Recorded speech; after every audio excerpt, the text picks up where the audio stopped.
আসসালামু আলাইকুম ওয়া রাহমাতুল্লাহি ওয়া বারাকাতুহু। নাহমাদুহু ওয়া নুসাল্লি আলা রাসূলিহিল কারীম, আম্মা বা'দ। ফাআউযু বিল্লাহি মিনাশ শাইতানির রাজীম।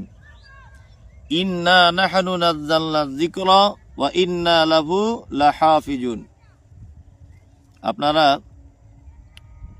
সোশ্যাল মিডিয়ার মাধ্যমে দেখতে পাচ্ছেন যে হরিণঘাটার একজন বিধায়ক অসীম সরকার পবিত্র আল কোরআনকে নিয়ে অরুচিকর মন্তব্য করেছেন এবং কোরআনের ব্যাপারে এত কিছু ভুল তথ্য তিনি পেশ করেছেন যে তথ্য ইসলাম ধর্মাবলম্বী মানুষরা জীবনে কোনোদিন পড়েওনি, শোনেওনি। মানে একটা আশ্চর্যজনক তথ্য যার কোনো ভিত্তি নেই। যাই হোক, আসলে অতিরিক্ত গরুর পেচ্ছাপ পান করলে তাদের কাছ থেকে এরকমই জিনিস পাওয়া যাবে, ভালো জিনিস পাওয়া যাবে না। কারণ ভালো কিছু জানতে গেলে ঘি, মাখন এসব খেতে হয়। গরুর পেচ্ছাপ পান করে যারা, তাদের কাছ থেকে ভালো কিছু আশা করা যায় না। তবে আমি অবশ্যই নিন্দা জানাচ্ছি। আমি অবশ্যই খুব নোংরা দৃষ্টিকোণ থেকে দেখছি এই মানুষটাকে। তারপরেও আমি বেশ গুটিকত কথা আপনাদেরকে বলছি, কথাগুলো একটু মনোযোগ দিয়ে শুনবেন। তারপরে আমাকে গালাগালি করলে করবেন, কারণ গালাগালি করাতে কিছু মানুষের কাজ আছে অবশ্যই।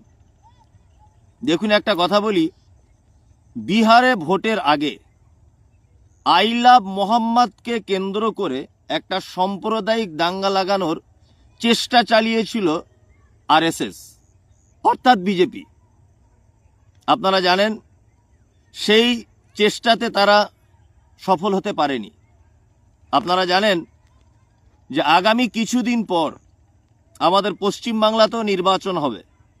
এই নির্বাচনের আগে ঠিক অসীম সরকারের মতো কিছু অসাধু রাজনৈতিক নেতাদের দিয়ে এই কথাগুলোকে বলিয়ে দিয়ে মুসলিমদেরকে গরম করে দেওয়া হচ্ছে। কোরআন সম্পর্কে, কখনো মাদ্রাসা সম্পর্কে, যে জায়গাগুলোতে আঘাত করলে মুসলিমরা রাগ করবে বা মুসলিমরা গরম হবে, ঠিক সেই জায়গাগুলোতে আঘাত করা হচ্ছে, যাতে করে আবার এই বাংলাতেও সাম্প্রদায়িক দাঙ্গা বেঁধে যায় অসীম সরকারের এই কথাকে কেন্দ্র করে। এটাও কিন্তু একটা কৌশল, মাথায় রাখবেন। ওই জন্যে অসীম সরকার যে কথাগুলো বলেছে অবশ্যই একদম নিন্দাজনক কথা। এ কথা আমি মুসলিম হিসাবে কখনই মেনে নিতে পারি না। তারপরেও বলবো, আমরা আইনি পদক্ষেপ গ্রহণ করব। ওনার বিরুদ্ধে বিভিন্ন থানাতে এফআইআর হয়েছে, বিভিন্ন সংগঠনের পক্ষ থেকে এফআইআর করা হচ্ছে। আমরাও আগামীকালকে করব, চিন্তাভাবনা করেছি ইনশাল্লাহ। তবে একটা কথা বলবো, এই পাগলের কথা শুনে আপনারা আপোষের ভিতরে ঝগড়া, আপোষের ভিতরে বিদ্বেষ ছড়াবেন না। আইনি পদক্ষেপ গ্রহণ করুন। কারণ ওনার মুখ থেকে যে ভাষাটা বার হয়েছে এটা ওনাকে শিখিয়ে দেওয়া ভাষা, এটা মাথায় রাখবেন আপনারা। দ্বিতীয় আরেকটা কথা আপনাদেরকে জানিয়ে রাখছি, সেটা হচ্ছে এই, ঘর মে আগ লাগি হ্যায় ঘর হি কি চিরাগ সে। এখন বর্তমানে আমার বাড়িতে আগুন লেগেছে, আমার বাড়ির প্রদীপেই আগুন লাগছে। যে আরএসএস, যে বিজেপি, আপনারা জানেন বাবরি মসজিদ ধ্বংস করেছে। যে আরএসএস, যে বিজেপি ওয়াকফ সম্পত্তিকে হরণ করেছে। যে আরএসএস, যে বিজেপি এসআইআর এর নাম করে মুসলিমদেরকে কোণ ঠাসা করে দেওয়ার ব্যবস্থা করেছে। যে আরএসএস, যে বিজেপি, আপনারা জানেন বিভিন্ন জায়গায় পরিযায়ী শ্রমিকদেরকে ধরে মেরে তাদেরকে লাশে পরিণত করে তাদেরকে বাড়িতে পাঠাচ্ছে। আপনারা জানেন সেই আরএসএস দ্বারা পরিচালিত বিজেপির একজন বিধায়ক অসীম সরকার, সেই আরএসএস দ্বারা পরিচালিত বিজেপির বিধায়ক আপনার অর্জুন সিং, এদের কাছ থেকে সব সময় মুসলিম মানে সন্ত্রাস, মুসলিম মানে অমুক, মুসলিম মানে জেহাদি, শুভেন্দুবাবু মুসলিম মানে জেহাদি বারবার বলছেন। তার মানে আরএসএস এর দ্বারা পরিচালিত বিজেপি আমাদের জন্য খুব ভয়ঙ্কর। ওই জন্যে যারা সুপরিকল্পিতভাবে নিজের নাম মুসলিম দিয়ে মুসলিমদের ভোটগুলোকে ভাগ করে দিয়ে সেই বিজেপিকে বাংলায় আসার জন্য পরিকল্পনা চালাচ্ছেন, সেই বিজেপিকে বাংলায় আশ্রয় করে দেওয়ার জন্য বিভিন্ন কৌশলের মাধ্যমে মুসলিমদের ভোটগুলোকে ভাগ করে দেওয়ার চেষ্টা করছেন। আমি বলবো এই সমস্ত নামধারী নতুন নতুন গজিয়ে ওঠা বিজেপিকে সুবিধা করে দেওয়া পশ্চিমবাংলায় আসার জন্যে, এদেরকে আমি মুসলিম কেমন করে বলবো জানি না, তবে এরা জাতির গাদ্দার, এরা জাতির গাদ্দার। ওই জন্য বলবো যে বিজেপি আমাদের এত সর্বনাশ করলো, সেই বিজেপিকে পশ্চিমবাংলায় বিজেপির বি টিম হয়ে যারা কাজ করছে এবং মুসলিমদের ভিতরে বিভাজন সৃষ্টি করে দিয়ে মুসলিমদের ভোটগুলোকে বিভিন্ন রকম কৌশলের মাধ্যমে ভাগ করে দিয়ে নতুন নতুন দলের আমদানি করে বিজেপিকে আবার পশ্চিমবাংলায় আনার চক্রান্ত করছেন। আমি আশা করি আপনার এই চক্রান্ত বা আপনাদের এই চক্রান্ত ব্যর্থ হবে। সারা পৃথিবীর ইতিহাস খুলে দেখুন, মুসলিমদের সব থেকে বেশি যারা ক্ষতি করেছে তারাও এক শ্রেণীর নামধারী মুসলিমের নামের মুনাফেকরা। নাম তাদের মুসলিম, কিন্তু তারা মুনাফেক। এই মুনাফেকদের কারণে ইসলামের সব থেকে বড় বিপর্যয় এসেছিল। সারা পৃথিবীর ইতিহাস আপনি যদি খুঁজে দেখেন, আপনি দেখতে পাবেন ওহুদের যুদ্ধের ঘটনা, আপনি দেখতে পাবেন ওহুদের যুদ্ধ থেকে কত শিক্ষা নেওয়া যেতে পারে। মুনাফেকরা কেমন ভাবে মুসলিমদেরকে বিপাকের ভিতরে ফেলে দিয়েছিল। ওই জন্য বলবো যে আপনারা অবশ্যই সচেতনতার সঙ্গে দিন যাপন করুন। যে সমস্ত মানুষ লাফালাফি করছেন, আপনাদেরকে বলবো যে আপনারা অবশ্যই রাজনৈতিক চশমাটা খুলে বিবেকের চশমা লাগিয়ে দেখুন সারা বাংলায় কি হতে যাচ্ছে। ওই জন্য বলবো অসীম সরকারের যে কুরুচিকর মন্তব্য করেছেন তিনি ইসলামিক বা ইসলামের ধর্মগ্রন্থ পবিত্র আল কোরআন সম্পর্কে, অবশ্যই ওনাকে নিন্দা জানাচ্ছি, ধিক্কার জানাচ্ছি। এবং আসলে উনি তো বাউল গান করেন, ওনার তো শিক্ষা দীক্ষা বেশি নেই। আগে ট্রেনে ভিক্ষা করত, বাংলাদেশে বাড়ি, কিছুদিন হলে এখানে এসে এখন একটা বিধায়ক হয়েছেন। তা বাউল গান করা যে ট্রেনে, তার কাছ থেকে এবং যারা অতিরিক্ত গরুর পেচ্ছাপ পান করে তাদের কাছ থেকে আমরা বেশি কিছু আশা করি না। আল্লাহ সুবহানাহু ওয়া তাআলা বলেছেন, ইন্না নাহনু নাযালনা যিকরা ওয়া ইন্না লাহু লাহাফিজুন। কোরআন অবতীর্ণ করেছেন আমাদের রব, আর সেই কোরআনকে সংরক্ষণ করার দায়িত্ব আল্লাহ সুবহানাহু ওয়া তাআলার। ওই জন্য বলছি যে আমরা আইনি পদক্ষেপ নেব, কোনো রকমের প্ররোচনায় আমরা পা দেব না, কোনো রকমের ঝামেলা ঝগড়াতে এইটাকে নিয়ে আমরা জড়িত হব না। কারণ এটাও একটা কৌশল যে সাম্প্রদায়িকতার লাগিয়ে দেওয়ার ব্যাপারটা দূরদৃষ্টিতে দেখবেন, সাধারণভাবে দেখবেন না। আর আমার কথাতে খারাপ লাগলে কমেন্টে গালাগালি করবেন, এটা তো আপনাদের অভ্যাস হয়েই গেছে। আসসালামু আলাইকুম রহমতুল্লাহ। আসসালামু আলাইকুম রহমতুল্লাহি ওয়া বারাকাতুহু। নাহমাদুহু ওয়া নুসাল্লি আলা রাসূলিহিল কারীম, আম্মা বা'দ। ফাউযু বিল্লাহি মিনাশ শাইতানির রাজীম। ইন্না নাহনু নাযালনা যিকরা ওয়া ইন্না লাহু লাহাফিজুন। আপনারা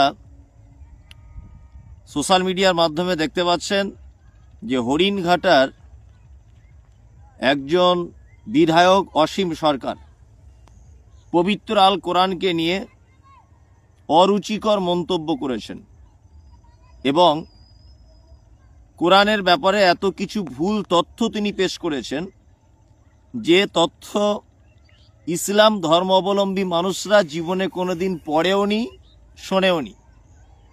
মানে একটা আশ্চর্যজনক তথ্য যার কোনো ভিত্তি নেই। যাই হোক, আসলে অতিরিক্ত গরুর পেচ্ছাপ পান করলে তাদের কাছ থেকে এরকমই জিনিস পাওয়া যাবে, ভালো জিনিস পাওয়া যাবে না। কারণ ভালো কিছু জানতে গেলে ঘি মাখন এসব খেতে হয়। গরুর পেচ্ছাপ পান করে যারা, তাদের কাছ থেকে ভালো কিছু আশা করা যায় না। তবে আমি অবশ্যই নিন্দা জানাচ্ছি, আমি অবশ্যই খুব নোংরা দৃষ্টিকোণ থেকে দেখছি এই মানুষটাকে। তারপরেও আমি বেশ গুটি কত কথা আপনাদেরকে বলছি, কথাগুলো একটু মনোযোগ দিয়ে শুনবেন। তারপরে আমাকে গালাগালি করলে করবেন, কারণ গালাগালি করাতে কিছু মানুষের কাজ আছে অবশ্যই। দেখুন, একটা কথা বলি, বিহারে ভোটের আগে আই লাভ মোহাম্মদকে কেন্দ্র করে একটা সাম্প্রদায়িক দাঙ্গা লাগানোর চেষ্টা চালিয়েছিল আরএসএস, অর্থাৎ বিজেপি। আপনারা জানেন সেই চেষ্টাতে তারা সফল হতে পারেনি। আপনারা জানেন যে আগামী কিছুদিন পর আমাদের পশ্চিমবাংলাতেও নির্বাচন হবে। এই নির্বাচনের আগে ঠিক অসীম সরকারের মতো কিছু অসাধু রাজনৈতিক নেতাদের দিয়ে এই কথাগুলোকে বলিয়ে দিয়ে মুসলিমদেরকে গরম করে দেওয়া হচ্ছে।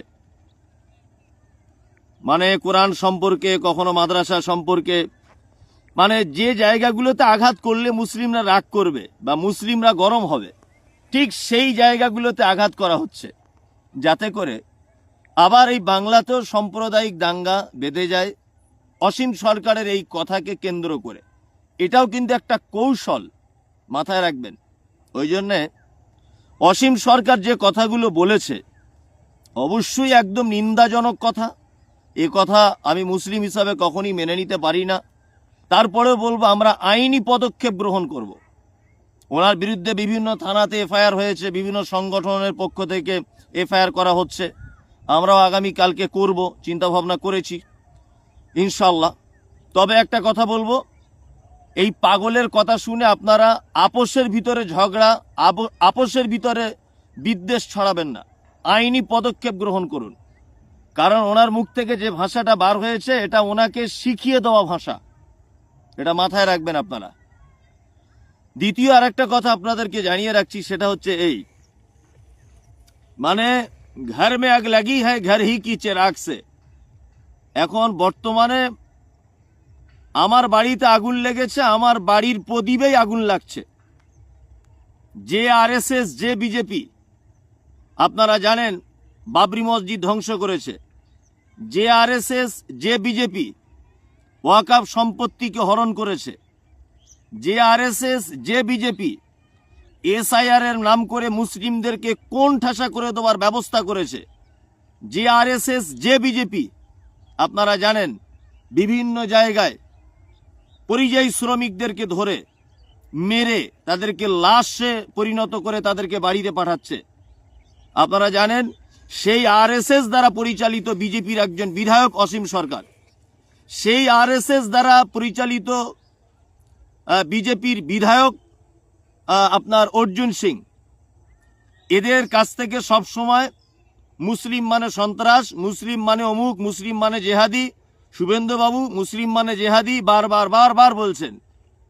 তার মানে আরএসএস এর দ্বারা পরিচালিত বিজেপি আমাদের জন্য খুব ভয়ঙ্কর।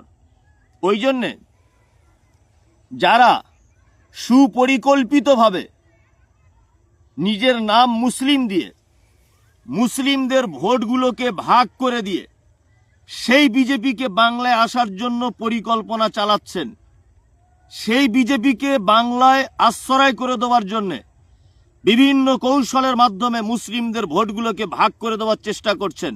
আমি বলবো, এই সমস্ত নামধারী নতুন নতুন গজিয়ে ওঠা বিজেপিকে সুবিধা করে দেওয়া পশ্চিমবাংলায় আসার জন্যে, এদেরকে আমি মুসলিম কেমন করে বলবো জানি না, তবে এরা জাতির গাদ্দার, এরা জাতির গাদ্দার।